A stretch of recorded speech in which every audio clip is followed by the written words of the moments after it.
প্রভু গো, সারা দুনিয়ার মধ্যে তাম পৃথিবীর মধ্যে আমি জান কবজ করি, কিন্তু আমার তেমন কোনো কষ্ট হয় নাই।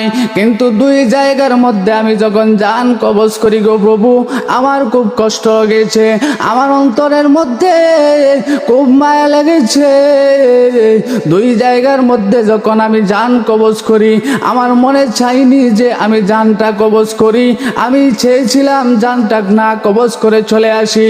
কিন্তু রাব্বুল আলামিন গো, আপনার আদেশ তো অমান্য করা যায় না। আপনার আদেশ মানার জন্য আমি আজরাইল জান কবজ করা লাগছে। আজরাইল ডাক দিয়ে বলে, প্রভু গো, যখন সমুদ্রের মধ্যে একজন মহিলা জাহাজ যখন ডুবে যায়, এই মুহূর্তের মধ্যে মহিলা তার সন্তান প্রসব করে। প্রভু, যখন আমি আপনি যখন আমাকে নির্দেশ প্রদান করলেন, আজরাইল রে, ওই মহিলার জানখানা তুমি কবজ করে নাও, ওই মহিলার জানখানাকে তুমি আরশে মুআল্লার মধ্যে নিয়ে আসো। রাব্বুল আলামিন, ওই সময় আমার খুব অন্তরের মধ্যে খুব কষ্ট লেগেছে, কারণ সমুদ্রের মধ্যে একটা খাটিয়ার উপরে, একটা তক্তার উপরে, একটা খাটের উপরে বাচ্চাটা শুয়ে আছে, মা সাঁতরাইতেছে। এই মুহূর্তের মধ্যে যদি আমি ওই মায়ের জান কবজ করে নেই, ওই মায়ের জান যদি আমি কবজ করে নেই, তাহলে বাচ্চাটার কি উপায় হবে? প্রভু গো, রাব্বুল আলামিন, ওই সময় মায়ের জানখানা কবজ করার জন্য আমার খুব কষ্ট লেগেছে, আমার অন্তরের মধ্যে খুব আঘাত লেগেছে। অন্য জায়গায় হলো, আপনি যখন আদেশ করেছিলেন যেই সাজ্জাদ ছাড়া দুনিয়ার মধ্যে ধনাঢ্য ব্যক্তিদের মধ্যে খুব ধনী ছিল, ধনাঢ্য ব্যক্তির মধ্যে সে খুব ধনাঢ্য ছিল, খুব বড় লোক ছিল, সারা দুনিয়ার মধ্যে সে অনেক ধনাঢ্য ব্যক্তি ছিল। যখন আপনি তাকে সে জান্নাত বানাইছিল, যখন আপনি তাকে আদেশ করলেন, আজরাইল রে, তুমি তার জানখানা কবজ করে নাও, যখন সাজ্জাদে সারা দুনিয়ার মধ্যে বড় লোকদের মধ্যে বড় লোক, তাকে যখন জান্নাত বানাইলো, তার মিস্ত্রিগণ যখন জান্নাত বানায়া নির্মাণাধীন কাজ শেষ করে নিল, যখন আপনি আদেশ করলেন, আজরাইল তুমি সাজ্জাদের জানখানা কবজ করো, রাব্বুল আলামিন এত আফসোস করিয়া, এত মনের মধ্যে এত আকাঙ্ক্ষা নিয়া, অত ধন সম্পদ ক্রয় করিয়া, এত ধন সম্পদ খরচ করিয়া যখন সাজ্জাদের জান্নাতটা বানাইল, যখন ডান পা জান্নাতের ভিতর প্রবেশ করাইল, আপনি যখন আমাকে নির্দেশ প্রদান করেন, আজরাইল রে, ওই সাজ্জাদের জানখানা তুমি কবজ করে নাও, তখন আমার মনের মধ্যে খুব কষ্ট লাগলো, মনের মধ্যে খুব আঘাত লাগলো। রাব্বুল আলামিন, আপনার নির্দেশ থাকার কারণে আমি জানখানা কবজ করেছি। যদি আমার উপর বর্তাইতো, যদি আমি চাইতাম তাকে জানখানা, আমি চাইলে তার জানখানা আমি কবজ করতাম না। রাব্বুল আলামিন, আমি চাইলেও সাজ্জাদের জানখানা কবজ করতাম না যদি আপনার নির্দেশ না থাকতো। আমার আল্লাহ রাব্বুল আলামিন আজরাইলকে ডাক দিয়া বলেন, আজরাইল রে, আমি হইলাম রহমান, আমি আল্লাহ হইলাম রাহিম, আমি আল্লাহর মতো দয়ালু ওই দুনিয়ার জমিনের মধ্যে আর কেউ নাই।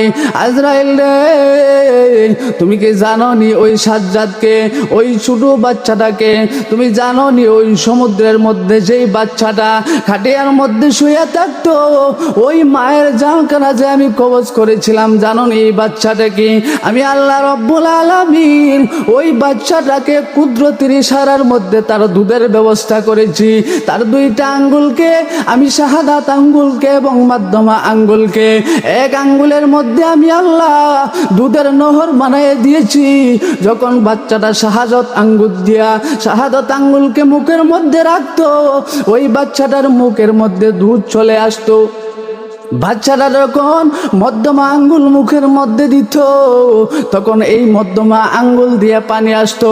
ওইভাবে আমি আল্লাহ সমুদ্রের মধ্যে বাসায়া সমুদ্রের কিনারার মধ্যে বাচ্চাটাকে নিলাম। আমি আল্লাহ রব্বুল আলামিন ওই বাচ্চাটাকে মারি নাই, ওই বাচ্চাটাকে আমি আল্লাহ হত্যা করি নাই। ওই বাচ্চাকে আমি আল্লাহ রব্বুল আলামিন এমন ধনাঢ্য ফ্যামিলির কাছে পৌঁছায়া দিলাম। আমি আল্লাহ রব্বুল আলামিন তার উত্তম রিজিকের ব্যবস্থা করলাম। আজরাইল রে, তুমি কি জানো নি ওই বাচ্চাটা কেটা? ওই বাচ্চা হলো সাজ্জাদ। যেই সাজ্জাদ ওই সমুদ্র থেকে আমি আল্লাহ তাকে বাঁচাইলাম, ওই খারাপ অবস্থা থেকে আমি আল্লাহ তাকে বাঁচাইয়া, সমুদ্র থেকে বাঁচাইয়া আমি আল্লাহ তাকে এক ধনাঢ্য ফ্যামিলির কাছে দিলাম। ধনাঢ্য ফ্যামিলি তাকে বড় লোক বানাইলো, শিক্ষিত বানাইলো, লেখাপড়া করাইলো। কিন্তু এই সাজ্জাদ এক সময় আমাকে চ্যালেঞ্জ করলো। আমি আল্লাহ রব্বুল আলামিন জান্নাত বানাইলাম, জাহান্নাম বানাইলাম, আমি আল্লাহর থেকে বড় কেউ নাই। কিন্তু ওই সাজ্জাদ আমার সাথে চ্যালেঞ্জ করিয়া সে দুনিয়ার জমিনে জান্নাত বানাইতে চাইলো।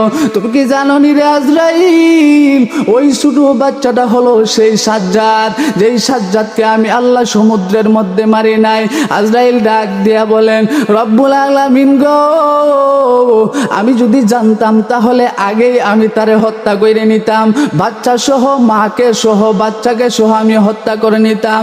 আল্লাহ রব্বুল আলামিন বলেন, আজরাইল রে, তুমি তো জানো না আমি আল্লাহ রব্বুল আলামিন রহমান এবং রহিম। আমার আল্লাহ রব্বুল আলামিন বান্দাকে মারে না, তার রহমত, করুণা, দয়া অনেক বড়। সমুদ্রের কিনারার মধ্যে আল্লাহ রব্বুল আলামিন তার বান্দাকে খাবারের ব্যবস্থা করে দেন। কিয়ামতের কঠিন ময়দানে আমার আল্লাহ রব্বুল আলামিন এক বান্দাকে ডাক দিয়ে বলবেন, বান্দারে, তুমি কি আমার রহমতে, আমার দয়ায় তুমি জান্নাতে যেতে চাও, নাকি তোমার নেক আমলে যেতে চাও? তাফসীরের কিতাবের মধ্যে লিখেন, ওই ব্যক্তি সারা জীবনে তার চোখের পলকের মাধ্যমে 500 বৎসরের ইবাদত করেছে। শুধুমাত্র তার চোখের পলকের মাধ্যমে 500 বৎসর ইবাদত করেছে সে। যদি সে নামাজ পড়েছে সারা জীবনের মধ্যে, রোজা রেখেছে, তার আমল তো রয়েছেই। শুধুমাত্র তার চোখের পলকের মাধ্যমে সে 500 বৎসরের ইবাদত করেছে। শুধুমাত্র তার চোখের পলকের মাধ্যমে, তার যে 2টা চক্ষু রয়েছে, এই চক্ষুর পলকের মাধ্যমে ইশারা করে সে 500 বৎসরের ইবাদত করেছে। সুবহানাল্লাহ।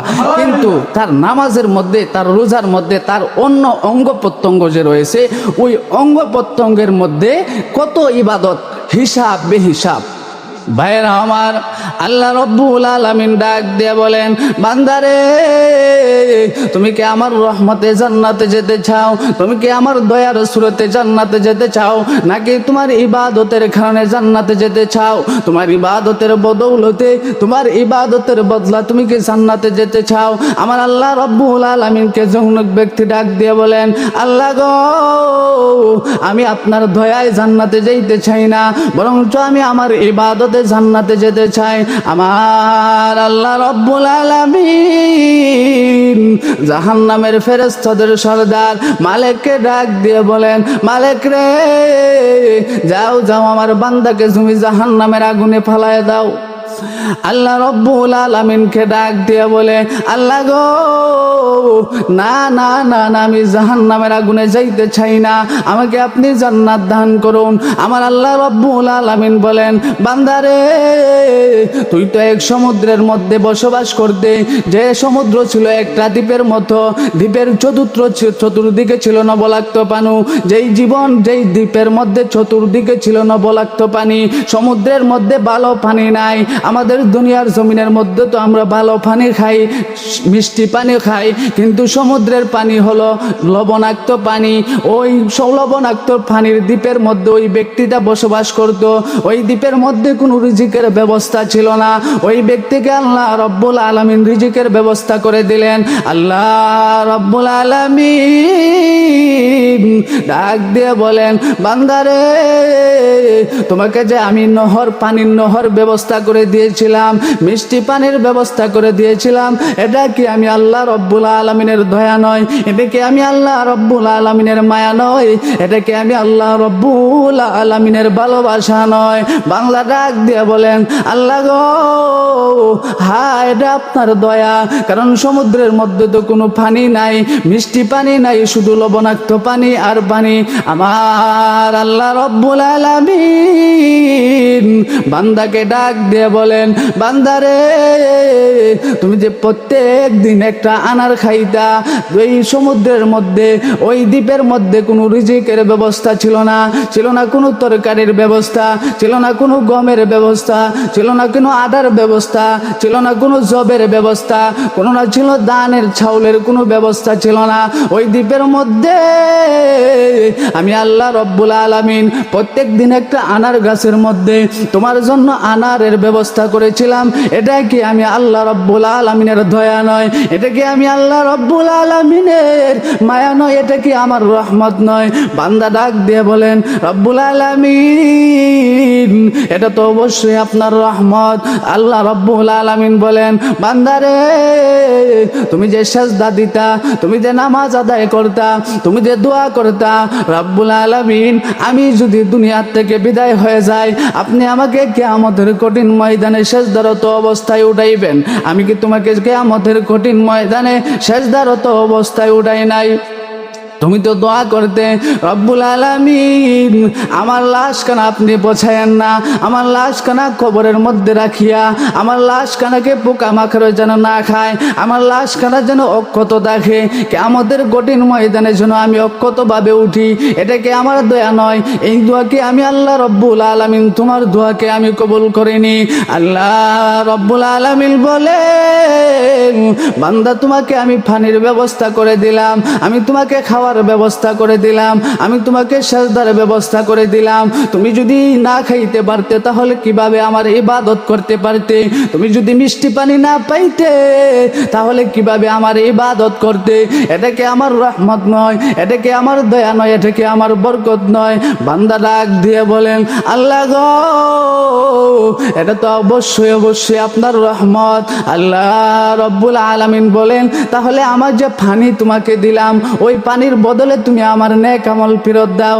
আমি যে তোমাকে আহারের ব্যবস্থা করে দিয়েছিলাম, আনারের ব্যবস্থা করে দিয়েছিলাম, ওই আনারের বদৌলতে তুমি আমাকে তোমার নেক আমল আমার ফেরত দাও। তোমাকে যে আমি সেজদার ব্যবস্থা করে দিয়েছিলাম, ওই সেজদার ব্যবস্থার বদৌলতে তুমি আমাকে বদলা দাও। তখন দেখা যায় ওই ব্যক্তির যত নেক আমল রয়েছে আল্লাহ রব্বুল আলামিনের কাছে পরিশোধ করার পর তার দরবারে তার কাছে কোনো নেক আমল নাই। তখন আল্লাহ রব্বুল আলামিন ডাক দিয়ে বলেন, বান্দারে এখন তো তোমার নেক আমল নাই, এখন বলো তুমি আমার দয়াতে জান্নাতে যেতে চাও নাকি আমার দয়া ছাড়া তুমি জান্নাতে যাইতে পারবে? আল্লাহ রব্বুল আলামিনকে বান্দা ডাক দিয়ে বলে, আল্লাহ গো, আমি এখন বুঝতে পারলাম আপনার দয়া এবং মায়া ছাড়া, আপনার রহমত ছাড়া জান্নাতে যাইতে পারবো না। দয়া করে মায়া করে আপনি আমাকে আপনার রহমতে জান্নাতে প্রবেশ করে দেন। ভাইয়েরা আমার, বন্ধুগণ, আমার আল্লাহ রব্বুল আলামিনের এত দয়া, আমার আল্লাহ রব্বুল আলামিনের এত মায়া। আল্লাহ রব্বুল আলামিন বলেন, বান্দারে আমি আল্লাহ রব্বুল আলামিনের এত দয়া, আমি আল্লাহ রব্বুল আলামিনের এত মায়া, আমি আল্লাহ রব্বুল আলামিন দুনিয়ার জমিনের মধ্যে আমার মায়ার 99 ভাগের 1 ভাগ মাত্র দিয়েছি। ওই 99 ভাগের 1 ভাগ মায়ের কারণেই অনেকে আছে দুনিয়ার মধ্যে প্রেমিক প্রেমিকার কারণে তারা হত্যা করে দেয়, প্রেমিক প্রেমিকার কারণে তারা গলায় ফাঁসি দিয়ে দেয়, প্রেমিক প্রেমিকার কারণে তারা জ্বর খাইয়া নেয়, বিষ খাইয়া নেয়। এই মায়ার কারণে দেখা যায় সন্তানরা যদি ইন্তেকাল করে মা গলা ঢাকরাইয়া কান্দে, মা চিল্লাইয়া চিল্লাইয়া কান্দে, বাবা চিল্লাইয়া চিল্লাইয়া করে ঝর ঝর করে চোখের পানি পালায়।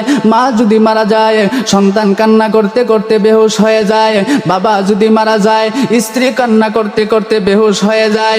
এই মায়াটুকু, সামান্য মায়াটুকু আমি আল্লাহ রব্বুল আলামিন দুনিয়ার মধ্যে দিয়েছি, মাত্র সামান্য আমি আল্লাহ রব্বুল আলামিন তাদেরকে দুনিয়ার মধ্যে মায়া দিয়েছি, কিন্তু আমি আল্লাহ রব্বুল আলামিন কিয়ামতের কঠিন ময়দানে যখন আমি আল্লাহ রব্বুল আলামিন রাগান্বিত হয়ে যাব, কিয়ামতের কঠিন ময়দানে যখন দেখা যাবে বান্দারা সূর্যটা অর্ধ হাত উপরে চলে আসে, যখন গামের পানির কারণে তারা সাঁতার কাটতে থাকবে, তখন দেখা যাবে তাদের জমিনটা তামা হয়ে যাবে গরমের কারণে। ওই সময়ের মধ্যে আমি আল্লাহ রব্বুল আলামিন আমার 99 ভাগের রহমত ওই কিয়ামতের কঠিন ময়দানে ছেড়ে দিব। তাহলে আমার আল্লাহ রব্বুল আলামিন কত মায়া, কত দয়া, কত